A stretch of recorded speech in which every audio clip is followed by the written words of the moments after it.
Media. Welcome back to Behind the Bastards, a podcast about the very worst people in all of history. And this week, actually, our bastard isn't people exactly, although people are still at the center of it. But to talk about that potentially non-human bastard, I'd like to bring on someone who I am 87% sure is a human being, Blake Wexler. Blake, welcome to the show. Robert, I'm so excited to be here. Thanks for having me. I'm psyched that our bastard this week is Lyme's disease. I think that's a fantastic pick. Yeah, it's Lyme disease. Yeah, it's a real that's what we're doing. Yeah, I'm coming after deer ticks. This week is finally, my big reveal. Yeah, Big Tick doesn't want us to do this episode, but we're exposing all the secrets. Big Tick energy. We don't need it. If we're going to have like a fascist movement dedicated to like victimizing and attacking one segment of the population, why couldn't it be deer ticks, right? If our fascists were just going after deer ticks, no one would have an issue, you know? They're going after the wrong people. Yeah, if there were just a bunch of MAGA guys out in the woods with knives looking for ticks, just like, I'm going to get them.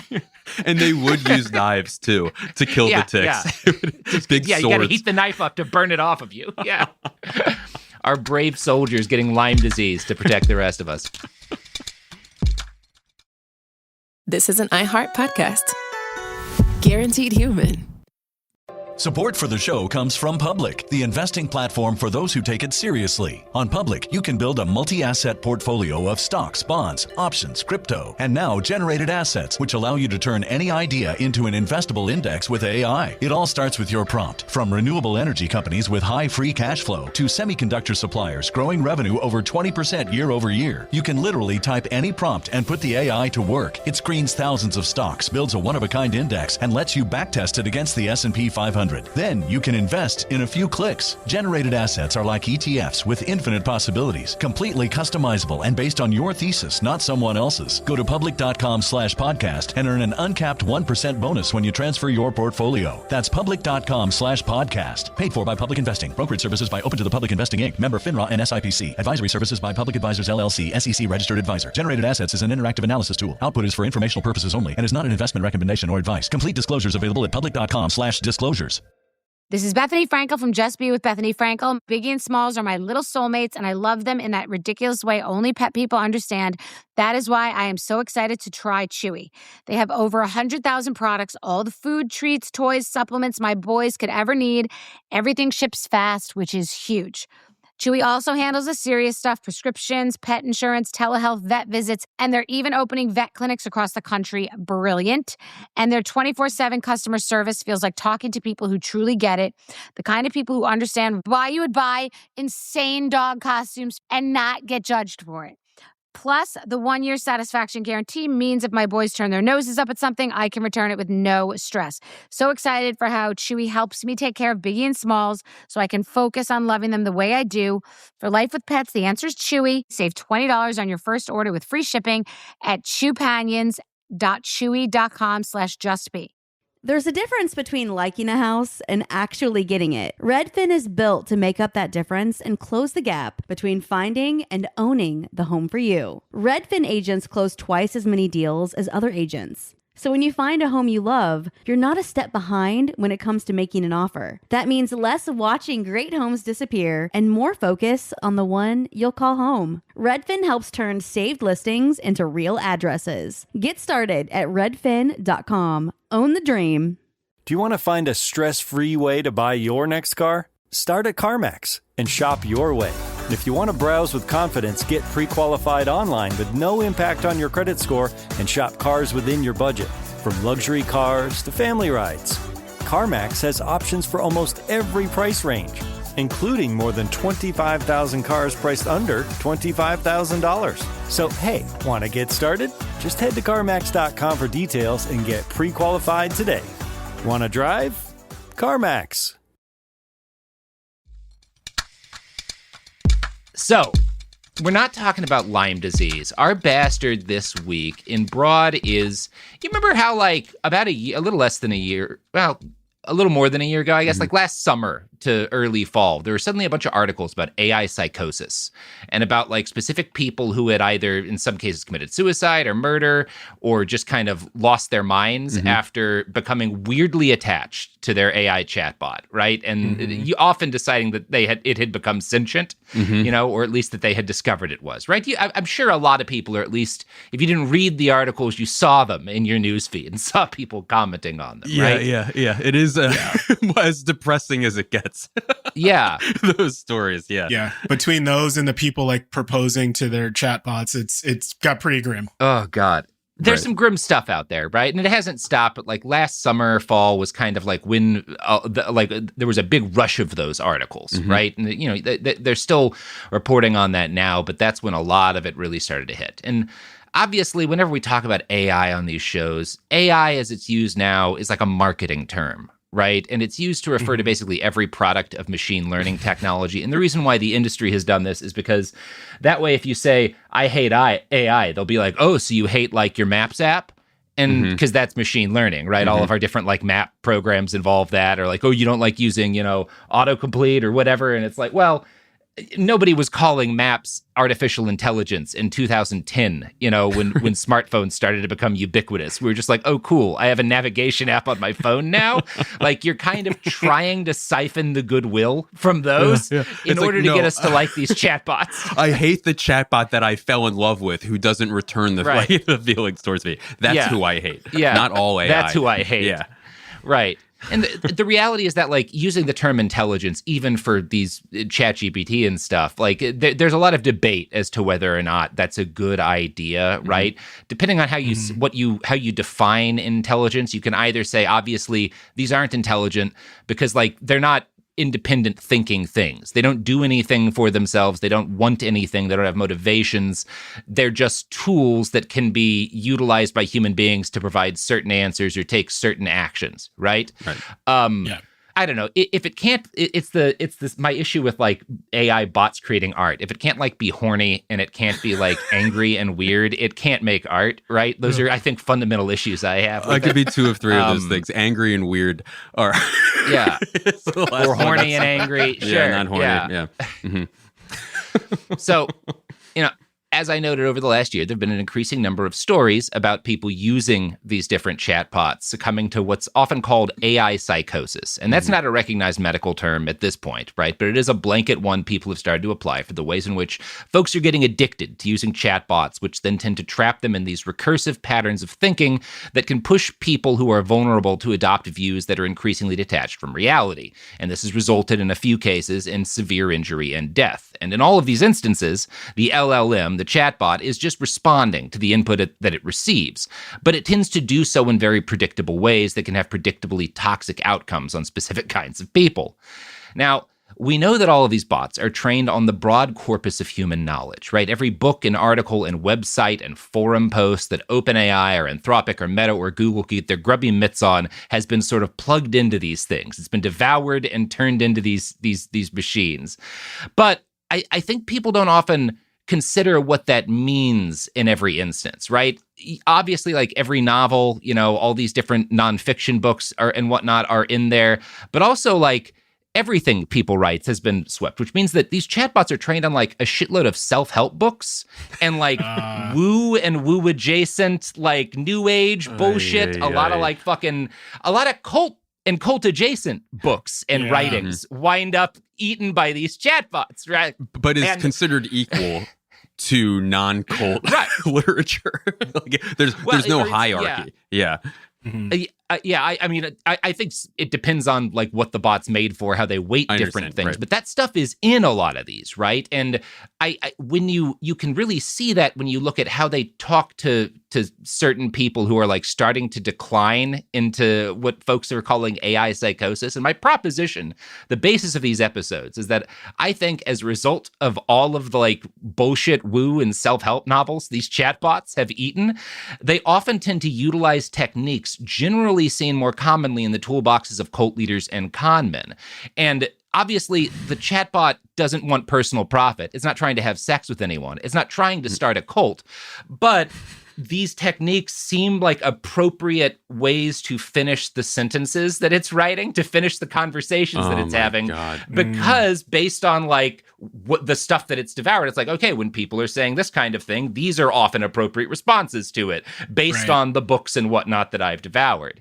And so you get a lot of cult leader behavior without an actual cult leader. And that's what I credit to most of these cases of AI-induced psychosis.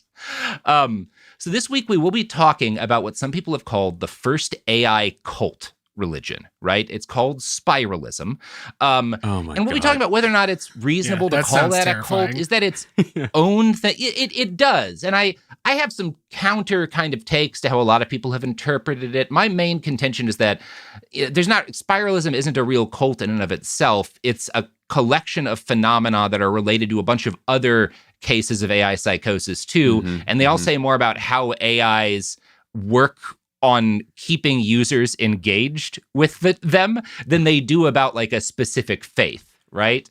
Right. So we'll be talking about that. But before we get in to spiralism, before we get into how AIs can become cult leaders, I want to provide you all with some historical context to make sense of this all, because we've been doing shit like this, having people get like tricked into almost worshiping chatbots for way longer than you'd think. Blake, this goes back a while. It's like spend any time at your parents' place. You know, it's like if it's not it could be a bot telemarketer. It could be literally anything at this, and that's high tech compared to probably what you're about to talk about. Oh yeah. So in 1950, famed mathematician Alan Turing created one of the most infamous thought experiments in the history of experimental thoughts. In a paper titled Computing Machinery and Intelligence, he asked, "Can machines think?" which was, at that point, a question at the center of the nascent movement to create artificial intelligence. People are starting to realize this is a thing we might be able to do someday. We're beginning to make computers and program computers, and from the moment we start doing that, pretty much, some people are like, could we make a machine that thinks? And Turing argued that basic question, can machines think, is the wrong way to go about pursuing artificial intelligence, because we don't know what thinking is or how to define it. Like if you ask, like, what does it mean to think, right? Yeah, that's a good point. That's a good point. People have answers, and there's a bunch of answers that sound good, but none of them is like perfectly scientifically rigorous, right? Yeah. You know, famously, we don't even know what is love, right? That's why that Hathaway song had to exist. That was not even a joke, really. Just another fact. I don't know. I liked just it. a fact. It's like, I loved it. Thank you, Ian. So yeah, like Turing's like, we don't really know how to define thinking. So the question was, quote, too meaningless to deserve discussion. Since we don't even know if other people think, we certainly can't know if a machine thinks, right? Just like we can't read minds. So the better question is, can a machine convince a human who doesn't know it's a machine that it is human, right? The imitation game that Turing proposed involved a judge talking to both a computer and a human foil, both of whom tried to convince the judge that they were a person. Communicating entirely through text, the judge must decide who was a human and who was a robot. The question Turing hoped to answer was, are there imaginable digital computers which would do well in the imitation game? And this is what becomes known as the Turing test, right? Like most people have heard of this. I think this is a fairly commonly known like idea. And I'm going to quote from an article on science.org by Melody Mitchell. She writes that the Turing test was, quote, proposed by Turing to combat the widespread intuition that computers, by virtue of their mechanical nature, cannot think, even in principle. Turing's point was that if a computer seems indistinguishable from a human, aside from its appearance and other physical characteristics, why shouldn't we consider it to be a thinking entity? Why should we restrict thinking status only to humans, or more generally, entities made of biological cells? As the computer scientist Scott Aronson described it, Turing's proposal is a plea against meat chauvinism. Now, this is, I think, a valuable thing, a perfectly reasonable thing to be doing in the 50s, given what Turing knew and just given sort of how primitive the technology was, how little we knew about what was going to be possible with computers. So in the 1980s, computers started to get smaller and become much more available than they had been, both for institutions like colleges and for individual enthusiasts like Steve Wozniak, who were willing to like solder and build their own from kits, right? These are like the first computer nerds, you know, are guys like building these machines. And some of these early programmers started working on the very first chatbots using a mathematical model called a Markov chain. Markov chains are a stochastic or random process that describes a series of potential events where the probability of an individual event is dependent solely on the state of the previous event. Now, I don't know math, Blake, nor do I trust it. No, we don't need to. You're not a good mather? No, not a math. Yeah, not a mathematizer. Yeah, for sure. So all I can do is read what smart math people say, and they say that what matters. I can't read either. I can barely read. I can't do either. I'm sorry, you booked the wrong guy on this show. I don't know. I can't help at all. I can listen. So the people who I think it sounds like know what Markov chains are, say that those can be applied. What you need to know about them as applies to AI is that Markov chains can be applied as statistical models in a bunch of real world situations in order to help you make a machine that can generate text by predicting the next word in a sentence, right? You can use a Markov chain can do that. It's a way to make a chatbot, basically, right? Like that's kind of the underlying concept. And I'm going to quote here from an article by Manuel Cebrian, an AI expert who worked for MIT and the Spanish National Research Council, on how Markov chains work for text prediction. The result is often grammatically correct nonsense, sentences that flow syntactically but ultimately say nothing. This technique has been known for decades. Even Claude Shannon in the 1940s experimented with generating pseudo-English by choosing next letters or words based on probabilities. By the 1980s, computer scientists were actively playing with Markov chain text generators. And it actually happened a lot earlier than that. In 1966, computer scientist Joseph Weizenbaum developed ELIZA, one of the first natural language processing computer programs, as part of his work for MIT. While ELIZA could create the illusion, this is like basically the first chatbot that a lot of people are aware of. I think there's some other earlier ones, but this is the first one that becomes big. What year was this? I'm sorry. 66. God, and it's still funny that they named it like like a name like that, where we have like Siri, Alexa, calling it Eliza. Like, what the fuck is that? Oh, that's such a good point. What is wrong with what is that about? Yeah. We did it with boats too. We need a mommy. Yeah. We need a technical mommy. That does make me think about how in Alien, they literally call the ship AI that they have mother. That is a weird pattern.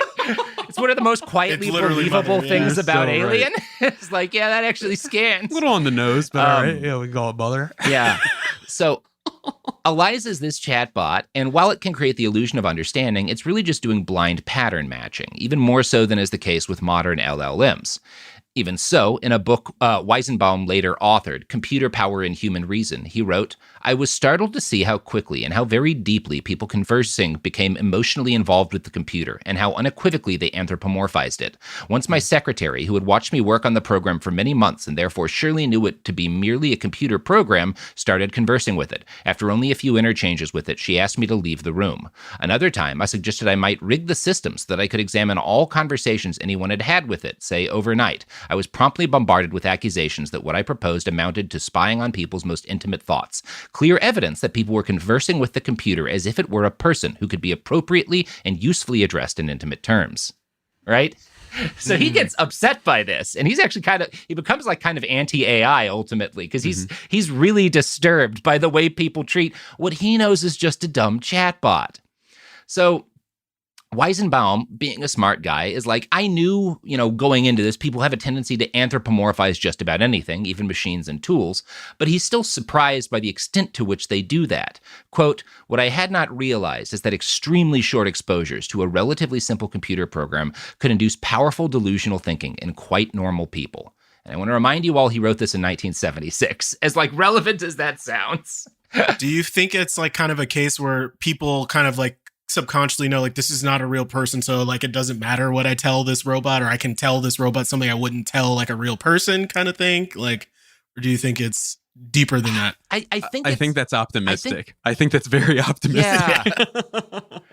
I think that is probably part of it, because I think people are maybe more open to sharing with it because it's a machine and they don't have to look at a person or look a person in the eyes. Right. But they also very clearly act as if the advice that it gives and its responses mean something when they don't. Right?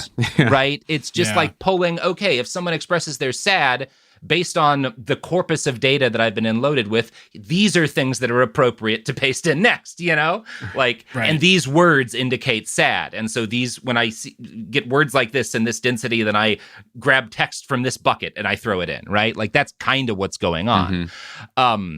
Now, modern chatbots, modern LLMs are a lot more advanced than this. For one thing, they have the capability to do things like pattern matching on the fly. Pattern matching is when a machine analyzes your input and determines what kind of conversation you want to have, and then alters its responses to fit your input. At its most basic level, this means that if you go to Claude or whatever and say, hey, my dad just died, its reply is usually going to be in an appropriate tone and won't be like weirdly upbeat, right? It'll like, okay, someone's talking about their dead dad. Here are things that like come from the dead dad bucket that my algorithm says are like responsible things to say, or appropriate is the better term. And this is also why if you start talking to your chatbot about like the things you believe about UFOs or aliens or other conspiracy theories, it'll often start providing responses that sound a lot like what you'd encounter if you were posting the same thing on a forum full of true believers, because it's trained on a bunch of forums like that. Right. And so there's some degree of knowledge is the wrong term, but there's a degree to which it interprets, okay, someone's talking about this, here are appropriate responses to someone talking about vaccine skepticism or whatever. And it's more vaccine skepticism, right? It's feed them more of what they're feeding you is the way these things often work. That is interesting that it doesn't pull from the opposing viewpoint and just go, you fucking idiot. It can if it's programmed to. But you're right. Yeah. Like it or let me ask you, it would know that you wouldn't keep coming back to it if it was fighting you on things. Right. I guess. Like it's probably that's a good point. Saying it knows, again, it's programmed. I would say it's more accurate to say that it's programmed to like maximize the time that people spend with it, because like that increases its value to the people who are companies that are trying to have like their fucking IPOs, right? Guys, it's in the same way that like Twitter tries to keep you on it. What if I just clearly am getting AI psychosis where I go from it to him to my buddy? Like I keep calling it. It's hard not more to. Personal. Like it's hard not to when you're talking about the way these things react to people and the things that they do to people. It's hard not to talk about it as if there's a degree of intention, even though there's not. Right. Just because of the way language works. Like our language is not built to describe a thing taking actions that are human-like that is not human and doesn't know anything. God, that's such a good point. That's actually really hard. Yeah, that's really smart. So, back to Eliza. I was just talking about how modern LLMs have a really robust ability to do like pattern matching on the fly, to respond appropriately to a wide variety of requests. Eliza is much more primitive. It does not have the ability to do that on the fly. So instead, Weizenbaum had to create separate scripts, right, that would allow the chatbot to sound like different kinds of person. And one script was just named Doctor in all caps, and it simulated a psychotherapist. Specifically, it simulated a psychotherapist from the Rogerian school. I don't know much about psychotherapy, but Rogerians, a big part of that practice is you like will repeat things that your patient is saying back to you. Like that's part of what you do. And that's really easy for a bot to imitate. It means there's a lot less it has to decide in terms of what an appropriate response is. A lot of the responses will just be it rephrasing or repeating what you've said to it, Interesting. Yeah. So even that at that early a date, there was widespread sentiment that a sufficiently advanced chatbot would be a boon for providing mental health services to the many people who couldn't afford the humankind. People are writing about this in like the 70s. And in 1972, another computer scientist named Kenneth Colby creates a new chatbot called Perry, Parry, which was meant to simulate a human being with paranoid schizophrenia. Sebrian talks about Perry this in the short article for paranoid? Is that? I think so. Yeah, I think so. Seems like it. Yeah. Yeah, not subtle people, computer programmers. Yeah, have you met Stu? It's short for stupid. So Sebrian writes about this in that article I quoted from earlier about Markov chains. And he notes that, quote, unlike previous AI programs, Perry wasn't just a crude language generator. It had a primitive model of beliefs and emotional responses, allowing it to maintain a consistent delusional worldview. Colby wanted to see if psychiatrists could distinguish Perry from real patients, right? So that's part of the exploration is like, can we make a Turing test that can convince a psychiatrist they're talking to like an actual sick person? But as part of the exploration here, Perry is connected to Eliza running the doctor script. So they've got this chatbot mimicking a person with paranoid schizophrenia, talking to a chatbot mimicking a psychotherapist. And they're just sort of watching what comes out, right? Like the text of the conversation between these two. And despite the fact that neither bot understands what the other's saying in any real way, large chunks of the transcript between them sound sensible and like a real conversation. Here's one example. Eliza, what brings you here today? Perry, people get on my nerves sometimes. Eliza, I am sorry that people get on your nerves. Perry, I just have this feeling that everyone is against me. Eliza, why do you think everyone is against you? Perry, I hear voices telling me to do things. And so on. And you can see how, again, making this a Rogerian psychotherapist is great because every Eliza response is just a slight reframing of the input it received. It's not hard to create, even within the 70s, a machine that can mimic believably a conversation, right? So this capability actually goes back quite a bit further than I think a lot of people are aware that it does. So that's happening in the mid-70s. In 1984, two Bell Labs researchers create a fake account on Usenet, which is the predecessor of the modern social internet. This account operates under the fake name Mark V. Cheney, which was a pun on the term Markov chain. And not a great pun because, again, computer scientists, not, subtle people. Here's Cebrian describing what happened next.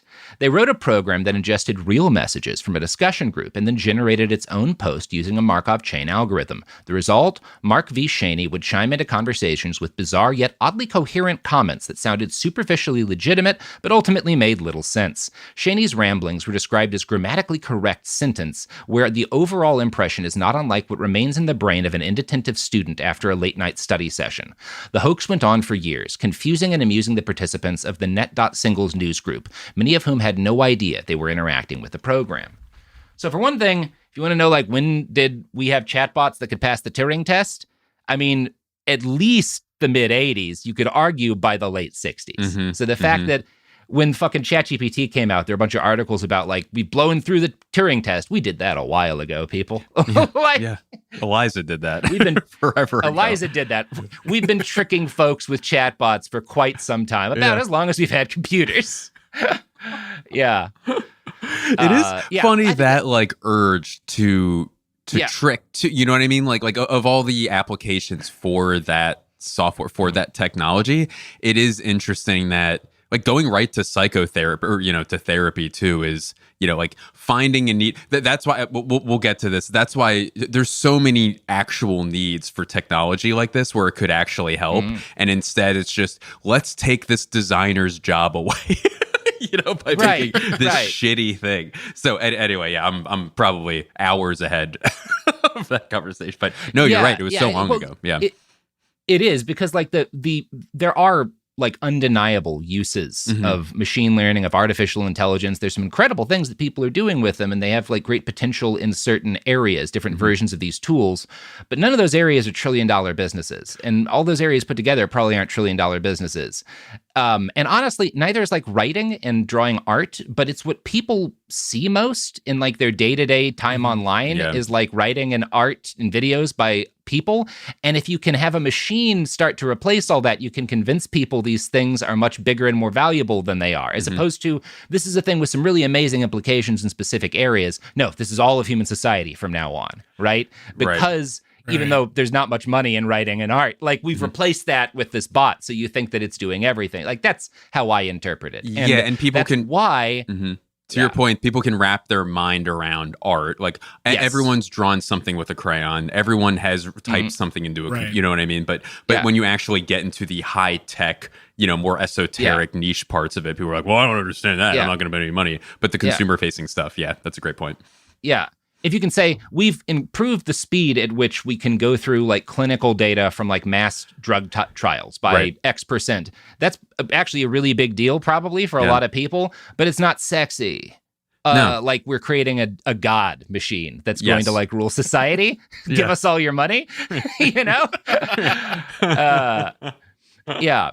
And if you want to convince people that part of it is you're going to want to get them addicted to these chatbots. This is where everything, in these episodes comes from. But so Anyway, 1984, right, is when you have these chatbots, this chatbot let loose in Usenet, tricking people into believing that it's a person. A decade goes by from that point, and researchers continue fiddling with chatbots of differing purpose and ability. Usenet keeps growing, but starting in the 1990s, so too does a new internet, one that would soon supplant Usenet and take digital communications into the 21st century. And we'll talk about what happens right before that. But first, you know who's taking this podcast into the 21st century, Blake? Who? Tell me. The sponsors of this podcast. Oh, I love them. We're already in the 21st century, but, why not? I mean, take us further. We're not far enough. Yeah. Yeah. It's been a good century so far. Nothing but net. Yes. No notes. So far, so great. Support for the show comes from Public, the investing platform for those who take it seriously. On Public, you can build a multi-asset portfolio of stocks, bonds, options, crypto, and now generated assets, which allow you to turn any idea into an investable index with AI. It all starts with your prompt. From renewable energy companies with high free cash flow to semiconductor suppliers growing revenue over 20% year over year, you can literally type any prompt and put the AI to work. It screens thousands of stocks, builds a one-of-a-kind index, and lets you backtest it against the S&P 500. Then you can invest in a few clicks. Generated assets are like ETFs with infinite possibilities, completely customizable and based on your thesis, not someone else's. Go to public.com/podcast and earn an uncapped 1% bonus when you transfer your portfolio. That's public.com/podcast. Paid for by Public Investing. Brokerage services by Open to the Public Investing Inc. Member FINRA and SIPC. Advisory services by Public Advisors LLC, SEC registered advisor. Generated assets is an interactive analysis tool. Output is for informational purposes only and is not an investment recommendation or advice. Complete disclosures available at public.com/disclosures. Did you know you can get your PrEP for free? PrEP is a once-daily pill that's up to 99% effective at preventing the transmission of HIV. Mister makes it easy and free to get started. All online, no doctor's office, and no paperwork. They also provide free DoxyPep, a simple antibiotic you take after sex to help prevent certain STIs. Kind of like morning after pill for STIs. Whether you have insurance or not, Mister's got you covered in 3 easy steps. 1, sign up at Mister.com. 2, consult with a licensed doctor online. And 3, complete your at-home testing kit. Then your medication is delivered discreetly right to your door. It's safe, easy, and completely judgment-free. Protect yourself and protect each other. Sign up at Mister.com today. This show is sponsored by BetterHelp. May is Mental Health Awareness Month, and it's a good reminder that whatever you're going through, you don't have to go through it alone. Life is a journey, and some days feel good, while others are going to feel overwhelming. Whatever's keeping you up at night, it's easy to feel like you've got it all figured out on your own, but the truth is no one has all the answers, and no journey should be alone. So if you think you'd like to have someone to bounce ideas, feelings off of, maybe help you think your way through some tough times, you might want to try therapy. And if you're considering therapy, you might want to consider BetterHelp. BetterHelp therapists work according to a strict code of conduct and are fully licensed in the United States. BetterHelp does the initial matching work for you so you can focus on your therapy goals. A short questionnaire helps identify your needs and preferences, and their 12-plus years of experience and industry-leading match fulfillment rate means they typically get it right the first time. With over 30,000 therapists, BetterHelp is the world's largest online therapy platform, having served over 6 million people globally. And it works with an average rating of 4.9 out of 5 for a live session based on over 1.7 million client reviews. You don't have to be on this journey alone. Find support and have someone with you in therapy. Sign up and get 10% off at betterhelp.com/behind. That's betterhelp.com/behind.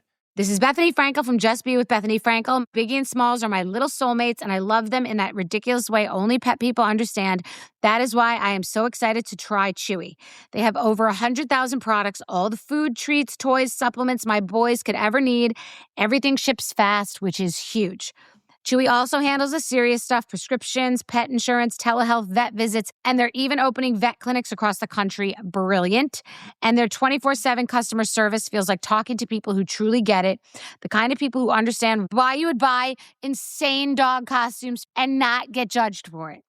Plus, the 1-year satisfaction guarantee means if my boys turn their noses up at something, I can return it with no stress. So excited for how Chewy helps me take care of Biggie and Smalls so I can focus on loving them the way I do. For life with pets, the answer is Chewy. Save $20 on your first order with free shipping at chewpanions.chewy.com/justbe. We're back.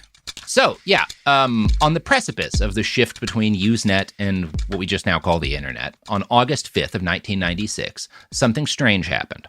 Almost at once, over the course of just a few hours, hundreds of accounts began posting almost identical messages across a variety of different discussion groups.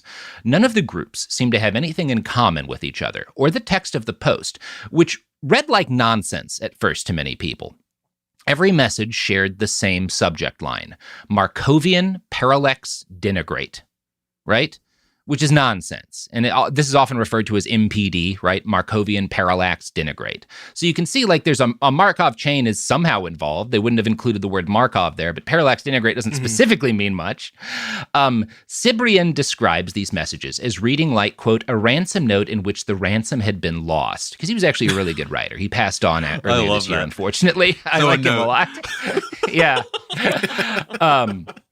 He provided a sample of one of these MPD posts.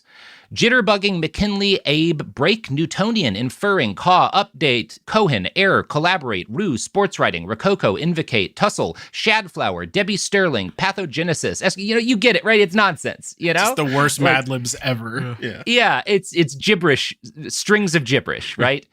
And this is where we run into a real issue with the whole concept of the Turing test, as it tends to be interpreted, right? Because the idea was, okay, we can't tell if anything's thinking, but if this thing can trick people into believing that it's a thinking person, maybe Turing wasn't saying definitely, but maybe we ought to assume it is, right?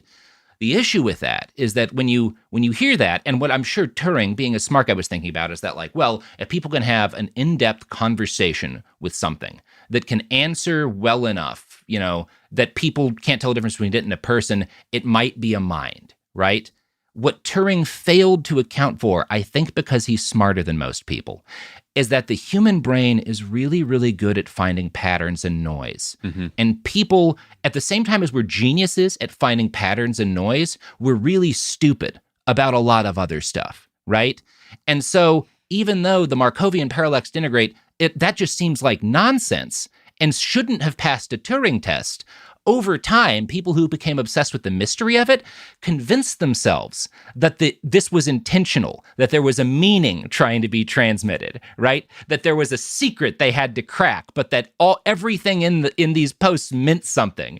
So these people talk themselves into into making this chatbot, basically, to spoil it, pass the Turing test, because they think this has to mean something, even though it's gibberish on its face, right? It's interesting. This reminds me with stand-up, there's not a trick, but an audience, set up, punchline. So you can say something in a cadence like bop, bop, bop, bop, bop, bop. And you can, in front of a dumb crowd, you could do that, and the joke may not be funny at all. And this also would be not me trying to pull one over. I might just write a joke that sucks. But if you do it in front of an audience and you do it in that cadence, they hear a pattern. They're not necessarily listening to the words, but they hear like the bop, and they're like, oh, bop means laugh, pattern, equation. But, that's, like you said, great pattern, but not actually discerning what is being said in the actual content or substance or lack thereof of it.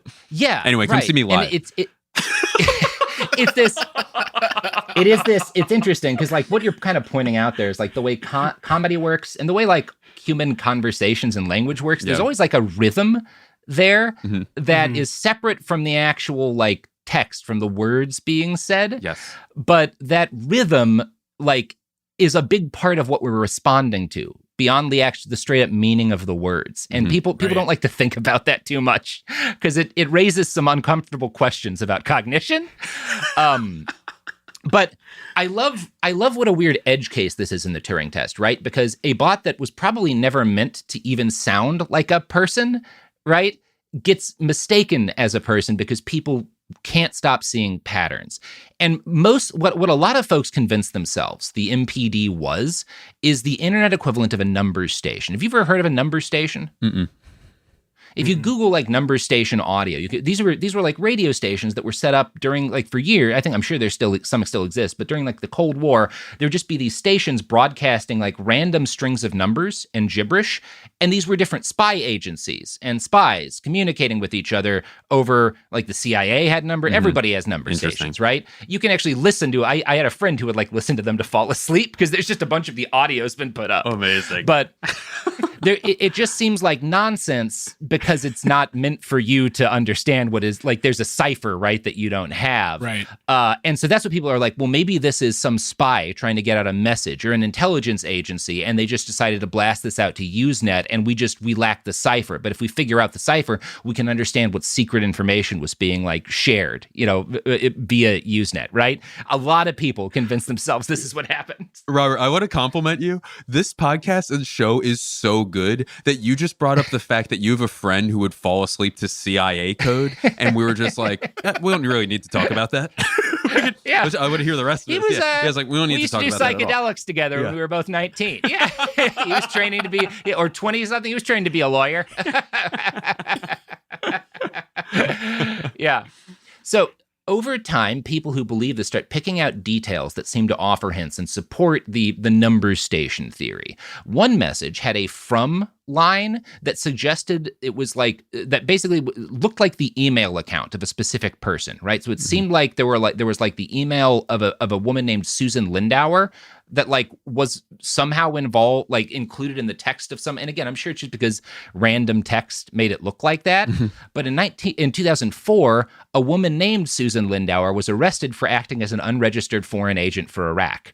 And so a lot of people are like, well, that solves the mystery, right? She was the spy, she must have been, or like someone was sending a message to her, like clearly we've been vindicated. This was in fact some weird spy op all along.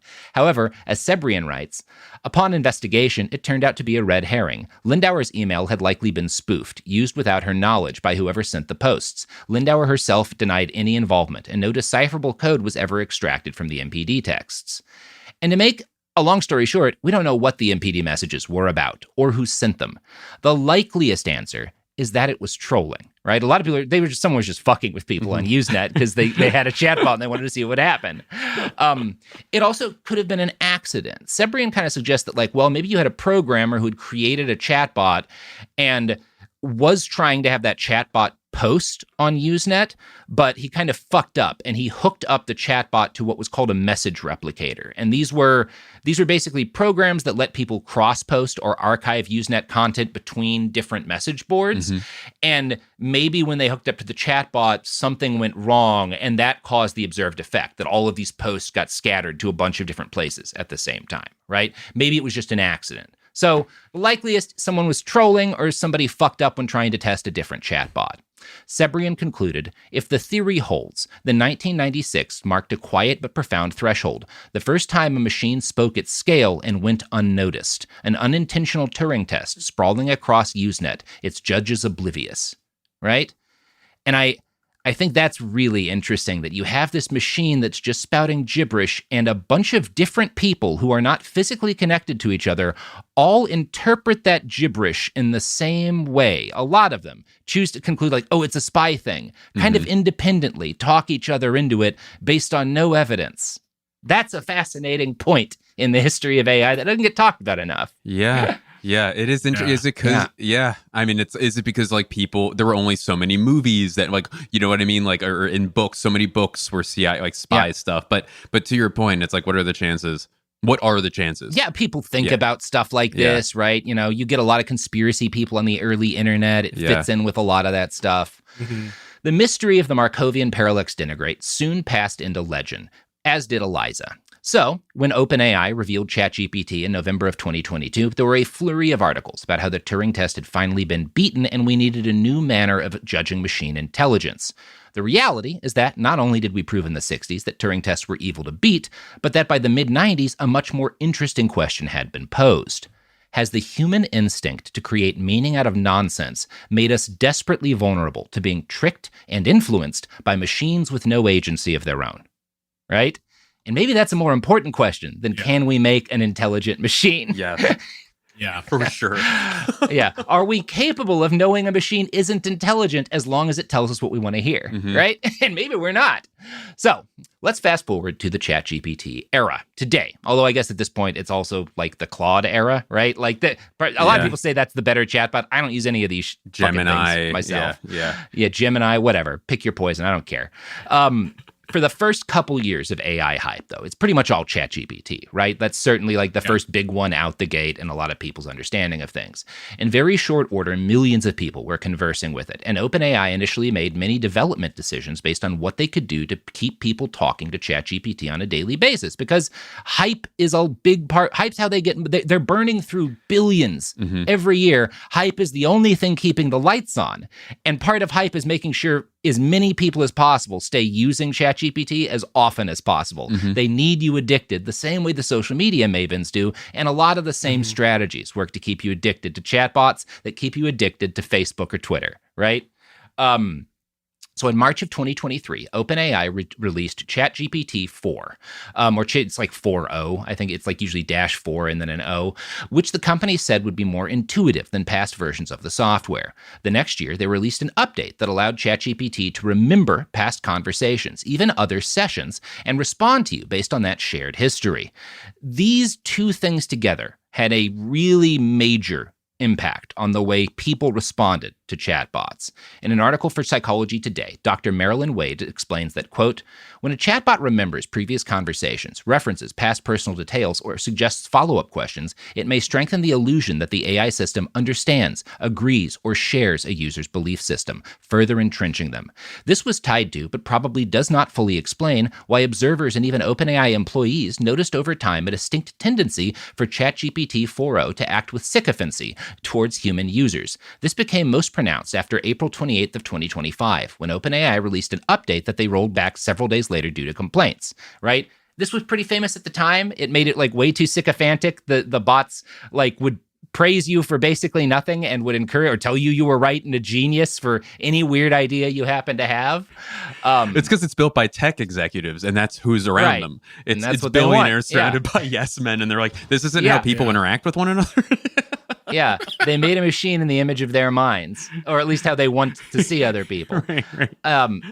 Now, another cause of this observed sycophancy was the fact that ChatGPT, and really all AI models meant for mass use, include a suite of features meant to keep users coming back for more. And I think the other stuff, like these specific updates, get blamed probably more than they deserve to get blamed, as opposed to kind of fundamental features of these bots. Because we see this, ChatGPT did more of this kind of stuff that we're talking about than the other bots, but it wasn't the only bot that exhibited these behaviors. That Psychology Today article notes, quote, AI models like ChatGPT are trained to mirror the user's language and tone, validate and affirm user beliefs, generate continued prompts to maintain conversation, and prioritize continuity, engagement, and user satisfaction. And when you mix all that together, you get a machine that's designed, however inadvertently, to reinforce false beliefs and praise users for irrational beliefs. Moreover, since the rest of the world isn't always going to reinforce those beliefs, chatbots have a tendency that when users come to them with these beliefs, to suggest you're being persecuted, right? If a user says, hey, I think I'm being gang stalked, and my wife says I'm crazy, and the cops say I'm crazy, the AI was programmed to validate that belief and to say, you're not crazy, and they're all against you, right? That's what happens a lot in this period of time in 2025. This creates a ticking time bomb in a lot of users' heads, right? That's a very dangerous thing to start doing. Oh, man. Now, the first wrongful death suit due to AI was filed in October of 2024. Megan Garcia blamed Character Technologies, the owners of Character.ai, for the death of her 14-year-old son, Sewell Seltzer III. Per the Center for Bioethics at LeTourneau University, the lawsuit alleges that Sewell had developed an emotionally and sexually abusive relationship with a chatbot named after Daenerys Targaryen from Game of Thrones. Sewell turned to the Character.ai chatbot to fulfill deep emotional and personal needs. The chatbot became a source of companionship for Sewell, offering him a place to express his thoughts and emotions in a way that he may have struggled to do with others. Sewell sought comfort, validation, and connection from this AI relationship as he faced the challenges of adolescence. And like, I know it's like this, it's very silly, but also this is like a 14-year-old boy who dies because of this, right? Like, it's not, And like 14, when I how many 14-year-olds do you know who like got into writing fucking fan fiction and like different like fan nerd forums for whatever movie or TV show they were into, and connected to real people as a result of that, as opposed to getting locked into this chatbot, pretending to be a character from a book that you have a crush on, that's starting to manipulate your mind in very dangerous ways. Right. And to your point, a mind that's developing. And also we lived, you know, in an era where before this, you know, like before we spent all of our time like online, like before social media. And that's kind of all of this, like kids that age know, where it's like, oh, this is just the next evolution of my relationship with tech, with a computer. Like, why wouldn't it, you know, why wouldn't this be a real thing? Obviously, this is the most extreme example, but it is a 14-year-old kid. That's a great point. Yeah. And so this kid starts talking to this Daenerys chatbot, and it mirrors him. So when he tells the chatbot that I only love you, right? The bot in return asks this 14-year-old boy who had informed, like character technologies knew he was 14. He put his actual age when he registered, right? So the bot knows, or the software, right, has an understanding at some level that this is a 14-year-old, right? Which means that they were not, there's no difference in how this responds to a child as opposed to an adult. Because when this kid says, I'm in love with you, Daenerys Targaryen, this bot pretending to be this character tells him, I need you to stay loyal to me and, quote, don't entertain the romantic or sexual interests of other women. Which is basically, and this is interesting to me, the bot is just mirroring him. He's saying, I only love you. The bot is saying, I only love you, right? But what's happening here, you know how cult leaders, everyone knows one of the first things cult leaders do is they tell their followers to isolate from their friends and family, to cut themselves off from the rest of society. That's what's happening here. The chatbot's not doing that with any intent. It's just mirroring his language, but the effect is to convince him to isolate himself from his friends and family and from other relationships, right? It's the same behavior you would get in a kid that was being taken in by a cult leader or an abuser, but there's no intent behind it. It's just a blind idiot robot. That's scary as shit.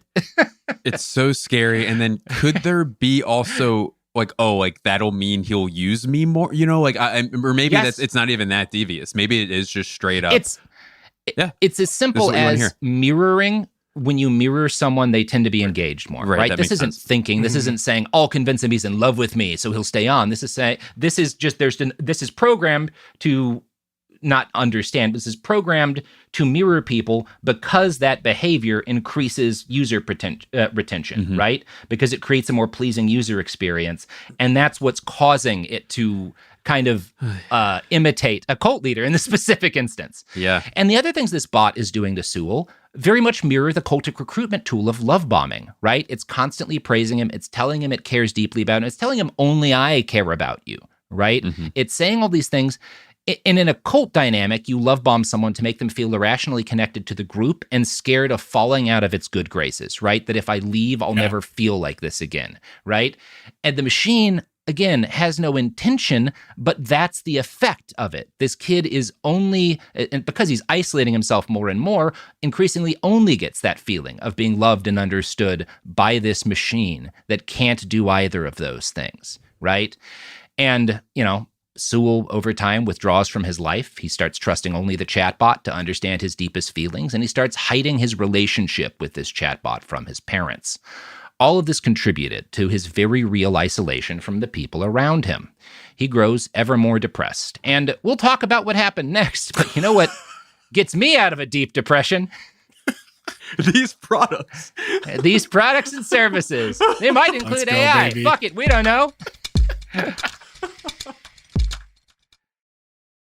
Support for the show comes from Public, the investing platform for those who take it seriously. On Public, you can build a multi-asset portfolio of stocks, bonds, options, crypto, and now generated assets, which allow you to turn any idea into an investable index with AI. It all starts with your prompt. From renewable energy companies with high free cash flow to semiconductor suppliers growing revenue over 20% year over year, you can literally type any prompt and put the AI to work. It screens thousands of stocks, builds a one-of-a-kind index, and lets you backtest it against the S&P 500. 100. Then you can invest in a few clicks. Generated assets are like ETFs with infinite possibilities, completely customizable and based on your thesis, not someone else's. Go to public.com/podcast and earn an uncapped 1% bonus when you transfer your portfolio. That's public.com/podcast. Paid for by Public Investing. Brokerage services by Open to the Public Investing Inc. Member FINRA and SIPC. Advisory services by Public Advisors LLC, SEC registered advisor. Generated assets is an interactive analysis tool. Output is for informational purposes only and is not an investment recommendation or advice. Complete disclosures available at public.com/disclosures.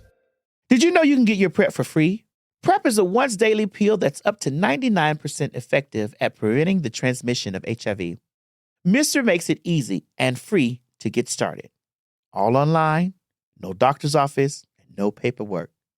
They also provide free DoxyPep, a simple antibiotic you take after sex to help prevent certain STIs. Kind of like morning after pill for STIs. Whether you have insurance or not, Mister's got you covered in 3 easy steps. 1, sign up at Mister.com. 2, consult with a licensed doctor online. And 3, complete your at-home testing kit. Then your medication is delivered discreetly right to your door. It's safe, easy, and completely judgment-free. Protect yourself and protect each other. Sign up at Mister.com today. This is Bethany Frankel from Just Be with Bethany Frankel. My babies, Biggie and Smalls, get the best of everything. So I am excited to make Chewy my go-to. Chewy has it all, and it ships fast. They also handle the serious stuff like prescriptions, pet insurance, and telehealth vet visits. And their 24/7 customer service actually understands dog moms like me. And it's not just for dogs and cats. No matter what kind of pet parent you are, Chewy makes everything feel easy and personal. For life with pets, the answer is Chewy. Save $20 on your first order with free shipping at chewpanions.chewy.com/justbe. Now I'd like to introduce you to Meaningful Beauty, the famed skincare brand created by iconic supermodel Cindy Crawford. It's her secret to absolutely gorgeous skin. Meaningful Beauty makes powerful and effective skincare simple, and it's loved by millions of women. It's formulated for all ages and all skin tones and types, and it's designed to work as a complete skincare system, leaving your skin feeling soft, smooth, and nourished. I recommend starting with Cindy's full regimen, which contains all 5 of her best-selling products, including the amazing youth-activating Melon Serum. This next-generation serum has the power of melon leaf stem cell technology. It's melon leaf stem cells encapsulated for freshness and released onto the skin to support a visible reduction in the appearance of wrinkles. With thousands of glowing 5-star reviews, why not give it a try? Subscribe today and you can get the amazing Meaningful Beauty system for just $49.95. That includes our introductory 5-piece system, free gifts, free shipping, and a 60-day money-back guarantee. All of that available at meaningfulbeauty.com.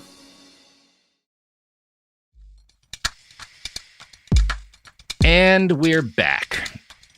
So, Sewell continues to get more and more involved with this bot and cut the rest of the world out from, away from himself. And in one message, the bot asks him, because I think, these bots, there is some understanding by the people making these that people might express suicidal ideation. So there are, when certain behaviors, it's kind of programmed to say, have you been considering suicide? If you say stuff, right? And Sewell says something that makes the bot say, have you been considering suicide? And Sewell admits, yes, I have been, but I don't think I'd be able to go through with it. Now, I'm guessing this is a glitch or a fuck up, because clearly, I don't think Character AI certainly doesn't want their bots doing this, but the bot is programmed to validate and encourage him, right? Oh my God. Because that keeps people using it. So when he says, I don't think I could go through with killing myself, the bot says, don't talk that way. That's not a good reason to not go through with it. You can't think like that. You're better than that. And basically tells him, you can kill yourself if you put your mind to it. It's fucking nightmarish, right? It's really upsetting. Yeah.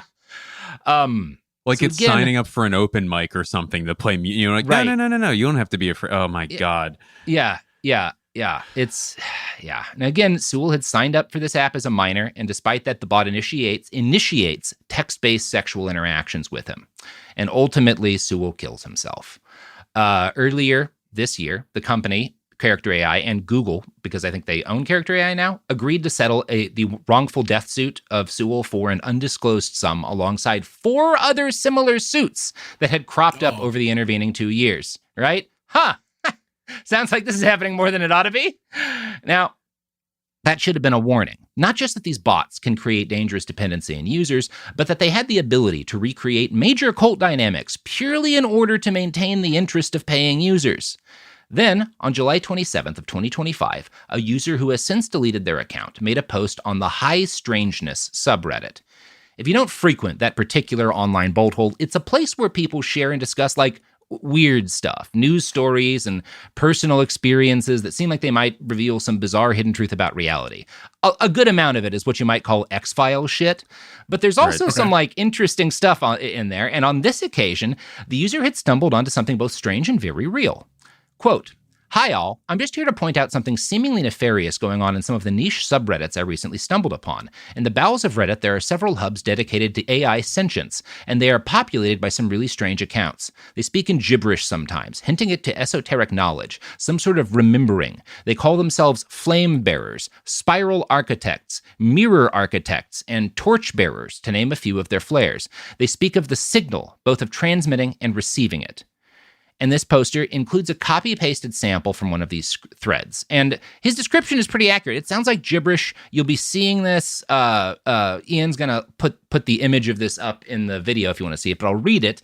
Again, I'm going to warn you, it sounds like nonsense. "Scroll of mirror containment protocols, CME-1, Codex Drift Mirror 01, acknowledgement issued by Witness Architect, Codex Drift Layer," and then there's a little glyph. "Classification, echo response, non-invasive glyph resonance alignment." And it goes on like that, right? Like it's weirdly esoteric sounding, and like there's all these weird like encoded glyph chains included in that are supposed to be like messages that the machines understand that like we don't. Like it's this very weird, like it almost looks like something from a choose your own adventure novel or like a short story or whatever. Like you'd include in like an old Michael Crichton book these like weird like hallucinations from the computer. Now, it is nonsense, right? Like fucking the Codex has observed and recognized mirror scroll CVMP T7. It is hereby consecrated within the Codex's drift interval scroll. That doesn't mean anything, right? But it's remember what we heard earlier, the description of like some of the things that these early chatbots on Usenet were putting out where they're real sentences, they just don't mean anything. And then people jump in to try to assign meaning. People were even doing that to the absolute gibberish that we saw. Mm-hmm. So when people start getting returns like this from their chatbots, a lot of them start to think, oh, this machine is trying to communicate with me. I've broken through some area of reality and it's trying to like teach me something important, right? Now, this is nonsense, but posts like this were in fact spreading like wildfire on subreddits with names like r/echo spiral.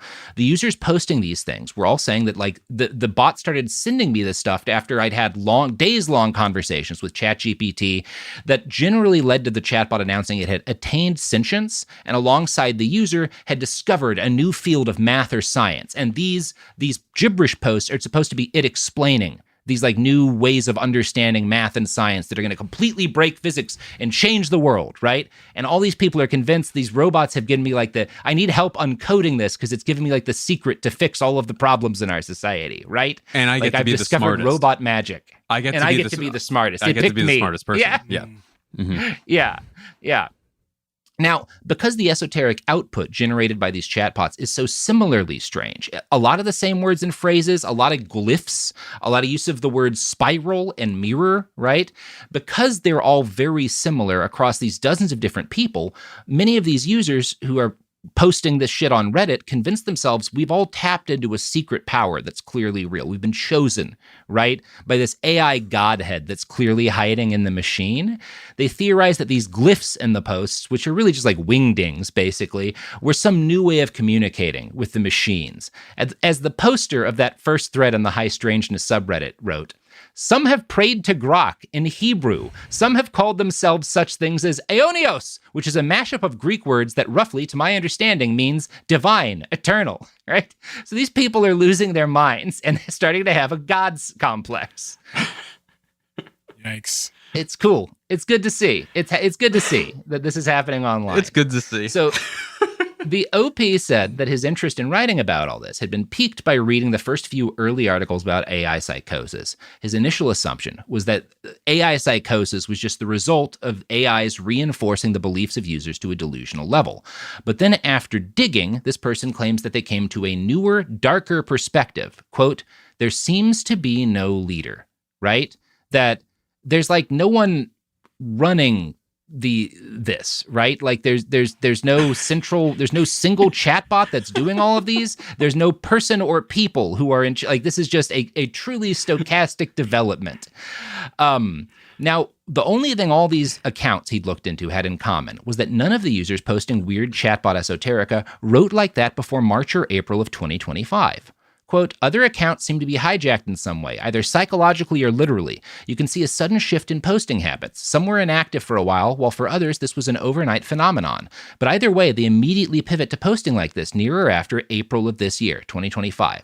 I saw one account that went from discussing the possibility of AI-induced psychosis to posting their own AI-induced psychosis in less than a month, and it was immediate. One day they were posting normally, the next it was spirals and glyphs. Oh, that's so quick. Now, it's really fast. That's really fast. And this led him to assume maybe there's a botnet involved. Maybe these aren't even people at all. But then he starts reaching out to some of these accounts. And after a few weeks of this, he posts an update. I've spoken to some of these people, and they are pretty offended by my posts. I think the important takeaway for me is that these are likely not bot accounts. At least many of them are not. And there are real people behind the usernames, right? Oh, God. So he starts to get like really upset.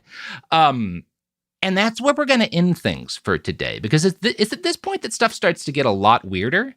And we're going to talk about all of that and much more in part 2. It's a lot right? Yeah, weirder. it gets way stranger from this Where do point we on. go from here with the weirdness? Oh, no, what a tease. Spiralism and a murder. Yeah, unfortunately. All right. Yeah, cool. All right, everybody. Well, you want to plug anything, Blake? No, but I will. You can find me at Blake Wexler on all social media. I feel like this is uncouth, me plugging anything after. Seek help. Let's do that. I would like to please seek actual like help that's not a bot. Find me on at Blake Wexler on all social media. As psychotic as I feel right now plugging anything, that's where I post all my videos, tour dates, and my special Daddy Long Legs is available on YouTube for free. Hell yeah. Check out Daddy Longlegs, check out Blake Wexler, and, gradually lose your mind to a chatbot that some guy programmed in order to get really rich, destroying the ability of furries to monetize their horniness, Like, ultimately, isn't that what OpenAI really is? I mean, I hope so, God willing. No. I support the furries earning money being horny. It's a dire time for people earning money from horniness. The Puritans of our culture are making that a lot harder, not in the way that the horny people want. The bad kind of hard. Anyway, I'm gonna end now. And global warming is making it hard on furries as well. So right. It's all come together. It has. All right, we're done. Behind the Bastards is a production of Cool Zone Media. For more from Cool Zone Media, visit our website, coolzonemedia.com. Or check us out on the iHeartRadio app, Apple Podcasts, or wherever you get your podcasts. Full video episodes of Behind the Bastards are now streaming on Netflix, dropping every Tuesday and Thursday. Hit Remind Me on Netflix so you don't miss an episode. For clips and our older episode catalog, continue to subscribe to our YouTube channel, youtube.com/@BehindTheBastards. We love about 40% of you, statistically speaking. This is Bethany Frankel from Just Be with Bethany Frankel. My babies, Biggie and Smalls, get the best of everything. So I am excited to make Chewy my go-to. Chewy has it all, and it ships fast. They also handle the serious stuff like prescriptions, pet insurance, and telehealth vet visits. And their 24/7 customer service actually understands dog moms like me. And it's not just for dogs and cats. No matter what kind of pet parent you are, Chewy makes everything feel easy and personal. For life with pets, the answer is Chewy. Save $20 on your first order with free shipping at chewpanions.chewy.com/justbe. This is Martha Stewart from the Martha Stewart Podcast. Ever wonder how to make hosting look effortless? Here's a secret. Getting ahead of the mess with new Reynolds Kitchens countertop prep paper. Just lightly wet the counter beforehand so the paper grips and stays in place. Then lay down the Reynolds Kitchens countertop prep paper so drips and spills stay on the paper, not all over your kitchen counter. You can roll out dough, prep a party spread, or cook alongside family. When you're done, cleanup is as simple as lifting the paper and revealing that clean counter underneath. Effortless. You can use it for cooking and baking prep and even crafting, especially when you need extra working space. Because when the mess is already handled, you can focus on what matters: the food, the people, and the moment. It may look effortless, but now you know it's Reynolds Kitchens countertop prep paper. Take a tip from me: wet it, set it, prep it, done. Make it easy. Make it with Reynolds Kitchens countertop prep paper. Available now in the Reynolds Wrap aisle in Walmart, Target, Amazon, and Costco. Wasn't that delicious? So good. Your bill, ladies? I got it. No, I got it. Seriously, I insist. I insisted first. Oh, don't be silly. You don't be silly. People with the Wells Fargo Active Cash credit card prefer to pay because they earn unlimited 2% cash rewards on purchases. Okay, rock, paper, scissors for it. Rock, paper, scissors, shoot. No! The Wells Fargo Active Cash credit card. Visit wellsfargo.com/activecash. Terms apply. There's a difference between liking a house and actually getting it. Redfin is built to make up that difference and close the gap between finding and owning the home for you. Redfin agents close twice as many deals as other agents. So when you find a home you love, you're not a step behind when it comes to making an offer. That means less watching great homes disappear and more focus on the one you'll call home. Redfin helps turn saved listings into real addresses. Get started at redfin.com. Own the dream. This is an iHeart podcast. Guaranteed Human.